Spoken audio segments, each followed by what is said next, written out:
ఇలా పోలీస్ అధికారులకు కూడా మేము చెప్పేది ఒకటే, అధికారం శాశ్వతం కాదు, అన్ని కాలాలు ఒక తీరు ఉండయి, కాలం మారుతుంది. రేపు బీఆర్ఎస్ అధికారంలోకి వస్తుంది, చట్టాన్ని అతిక్రమించి పరిధులు దాటి బీఆర్ఎస్ నాయకుల పట్ల అతిగా వ్యవహరించిన పోలీస్ అధికారులకు కూడా రేపు తగిన విధంగా వారు మరి చట్ట పరంగా ఎదుర్కోవాల్సి ఉంటుంది. మిమ్మల్ని ఎవరు కాపాడలేరు.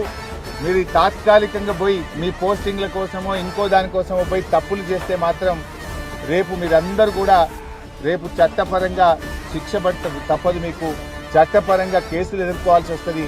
మిమ్మల్ని ఈ రేవంత్ రెడ్డిలో ఈ వివేక్ గారు ఎవరు కాపాడలేరు అని చెప్పి నేను పోలీసులను హెచ్చరిస్తా ఉన్నా. ఎందుకంటే మా కౌన్సిలర్లు ఇస్తే పిటిషన్ తీసుకోరా, మా మూల రాజిరెడ్డి గారు ఇస్తే పిటిషన్ తీసుకోరా? అంటే కేవలం కాంగ్రెస్ పార్టీ పిటిషన్లు తీసుకుంటారు, బీఆర్ఎస్ల మీద కేసులు పెట్టడానికే పోలీసులు ఉన్నారా? చట్టం అందరికీ సమానమైన విషయం మీకు తెలియదా? చట్టం ఈరోజు కాంగ్రెస్ పార్టీకి చుట్టంగా వ్యవహరిస్తే బీఆర్ఎస్ పార్టీ చూస్తూ ఊరుకోదని చెప్పి కూడా మేము ఆ పోలీస్ అధికారులను కూడా ఈ సందర్భంగా హెచ్చరిస్తా ఉన్నాం.